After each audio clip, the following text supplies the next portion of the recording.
Pangeran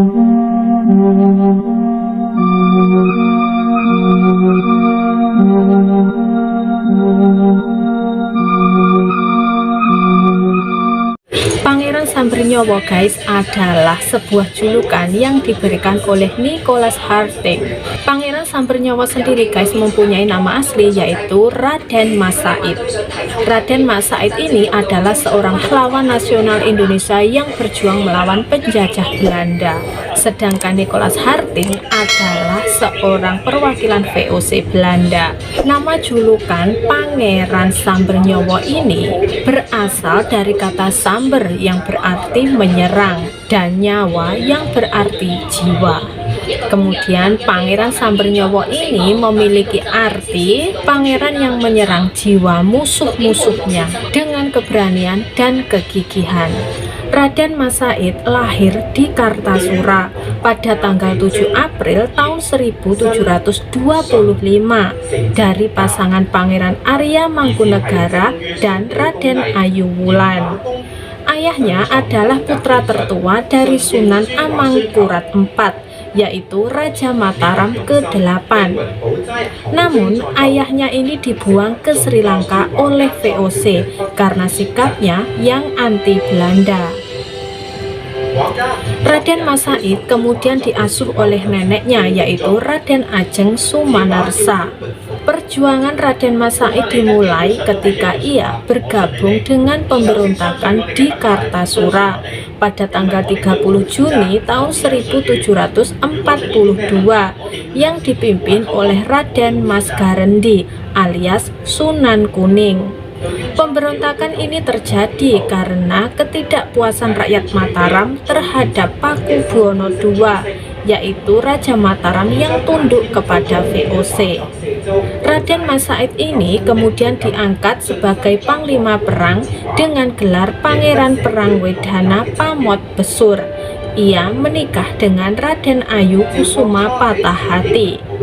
Raden Mas Said dan Sunan Kuning berhasil mengusir Pakubuwono II dari Kartasura dan menduduki istana. Namun kemudian VOC ini mengirim pasukan untuk merebut kembali istana dan membantu Pakubuwono II memindahkan ibu kota Mataram ke Surakarta. Raden Mas Said dan Sunan Kuning kemudian terpaksa mundur dan bergerilya di daerah-daerah sekitar. Raden Mas Said kemudian berpisah dengan Sunan Kuning dan membentuk pasukan sendiri yang terdiri dari rakyat jelata, mantan prajurit Mataram, dan para ulama. Ia juga mendapat dukungan dari Pangeran Mangkubumi, adik Pakubuwono II yang juga menentang VOC. Raden Mas Said melakukan serangan-serangan terhadap VOC dan sekutunya di berbagai tempat seperti Demak, Grobogan, Pati, Rembang, Tuban, Bojonegoro, Madiun, Ngawi, Magetan, Ponorogo, Pacitan, Wonogiri, Sukoharjo, Karanganyar, Boyolali, Salatiga, Semarang, dan Jepara. Raden Mas Said ini dikenal sebagai pemimpin yang cerdas, berani, dan berwibawa. Ia ini juga memiliki keahlian dalam ilmu perang dan ilmu gaib. Kemudian mampu mengatur strategi perang yang efektif dan mengelabui musuh dengan tipu muslihat.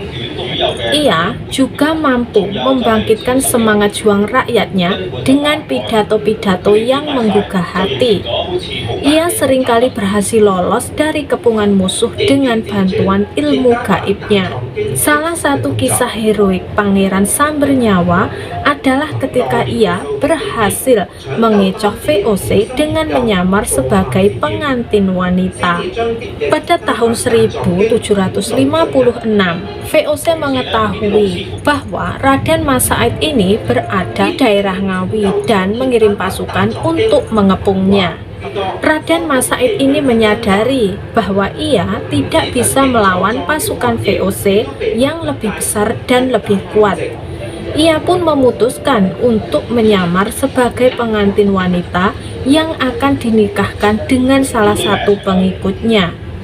Ia kemudian memakai baju pengantin wanita lengkap dengan selendang dan kerudung yang menutupi wajahnya.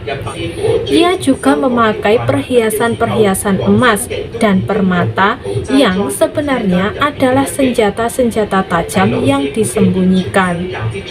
Kemudian naik ke atas tandu yang diangkat oleh 4 orang pengawalnya yang juga menyamar sebagai pengiring pengantin. Pasukan VOC yang melihat rombongan pengantin ini tidak curiga dan mengira bahwa mereka adalah warga sipil yang tidak berbahaya.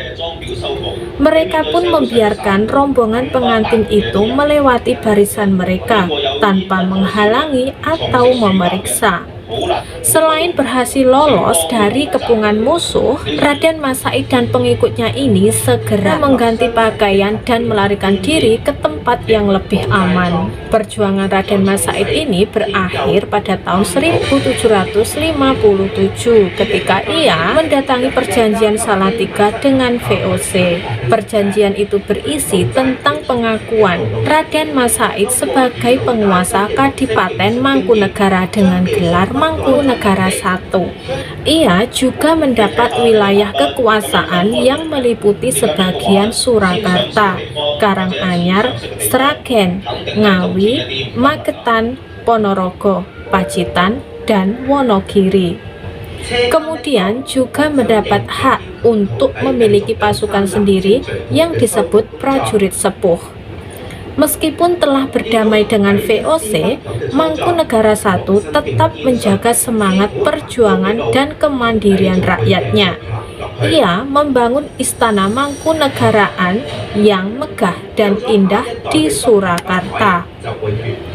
Juga mengembangkan budaya, seni, dan ilmu pengetahuan di kadipatennya.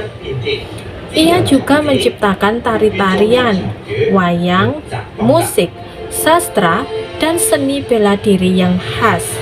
Juga mendirikan sekolah-sekolah dan panti asuhan untuk rakyatnya. Mangkunegara I meninggal pada tanggal 28 Desember tahun 1795 dan dimakamkan di Astana Mangadeg, Matesih, Karanganyar. Ia digantikan oleh putranya yaitu Mangkunegara II, lalu dihormati sebagai pahlawan nasional Indonesia yang berjasa dalam mempertahankan kedaulatan dan kebudayaan bangsanya dari penjajahan asing.